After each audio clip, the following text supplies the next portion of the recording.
The light hum of Toyota pickup trucks, celebratory fireworks, and cheers ring out across the streets of Damascus on the 8th of December 2024, with this seemingly random date marking the end of 50 years of oppression in Syria. Welcome to Hiscurious, where today we will be looking into the future of Bashar Al-Assad, following his regime's catastrophic malfunction. And remember that if at any point in this video you have any questions, or you just generally enjoy it, leave a like and or comment. As the 50 years of dictatorial rule has come to an end, and Syria enters a new stage, one can only wonder what a man like Bashar al-Assad is thinking. Sitting in a plane, looking outside the window over what was once his, on his way to Moscow, the new center of isolation for reclusive political figures such as Yanukovych. Will Assad settle for a relatively normal life in Moscow, wealthy and conditionally safe? Or will he attempt to grasp for more power? At first glance, staying in Moscow seems like the most logical option. Except that it is the end of the road for politics in the Assad family, and recluse away into the high life of the Muscovites. Even better, nothing would have to be done. It is almost guaranteed that the Putin regime would ensure asylum with some class in exchange for some offshore Syrian money.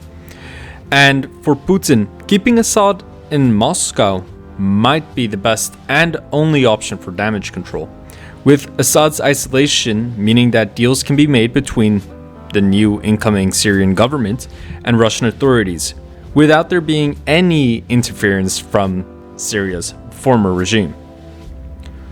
Furthermore, keeping Assad away from the media also helps hide some of Russia's shame for failing one of its closest allies. But what if Mr. Bashar al-Assad is not done with Syria, even if the people have clearly shown that they are? Well, it's complicated and depends completely on how Syrians and Syria decides to move forward following the collapse of the Assad regime. Regarding the possibility of Assad ever gaining some power in Syria, three outcomes can be looked into. The first and most likely outcome is that Hayat Tahrir al-Sham is able to consolidate power throughout the majority of Syria. This sees some former members of Assad's regime receive amnesty, while those who had instrumental roles get punished. Needless to say, to see Assad coming back depoliticized, his sources of revenue would need to be fully nationalized under the new HTS government, and even more complex, all internal factions need to agree that his return is beneficial or acceptable for Syria. So long story short, this is not going to happen. Number 2. The war spirals and instability grows. With HTS only recently settling in Damascus, it is far from certain that HTS is able to form a fully functional government with fair representation for the multiple ethnic groups in Syria. This could see internal disagreements once again cascade into violence, potentially becoming the third chapter of a long civil war. However, if this is the case, Assad might still have a chance of garnering some domestic power back in Syria. And a brief disclaimer, this is all speculative. The first and most likely method would be through Russian force, with a key target being Latakia. The reason for this would not only be the troubled negotiations that were taking place as of 15 December that would see Russia likely lose its only naval base on the Mediterranean. Furthermore, logistically, Latakia would not only be beneficial for Russia, but also for Assad himself, who could use the import of weapons to Latakia to equip soldiers in the area and attempt to reassert some control along Syria's coastline. The second way in which Assad could see himself consolidate some power is also, once again, in context of civil war. But the way his family comes back is different. They re-enter Syria as oligarchs. Turkish media, for example, have already stated that prior to fleeing Syria, Assad transferred between $135 and $250 million to Russian banks.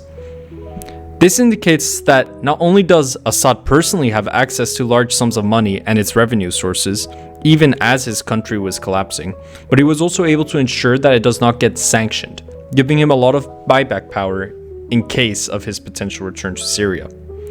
His return would be slow and progressive, and it would not be as violent, continuing with withdrawing funds from his assets while investing it into infrastructure that he once helped to destroy. And once it is established that Assad's money is only being used for good and nothing is being done to stop the inflow of money, then we might see the Assad family take some steps towards lobbying in minority ethnic groups such as his own, the Alawites, and reclaim some local power potentially. And the third option is no option. And it is probably the most realistic outcome for Assad. After 50 years of oppression, the Syrian people simply do not want anything to do with Assad. The Arab Spring was the start of the end of the Assad regime, and although he managed to hold on long, in part due to the rise of ISIS, a state like Assad's, which rules through blood and violence, cannot become friends with their own people.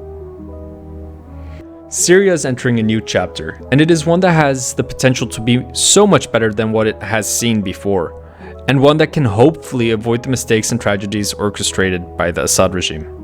If HTS can unify Syria, we might just be watching the rebirth of a regional power that is able to put the reins on Iran and Hezbollah while bolstering ties with Turkey and establishing practical relations with Israel regarding the Golan Heights.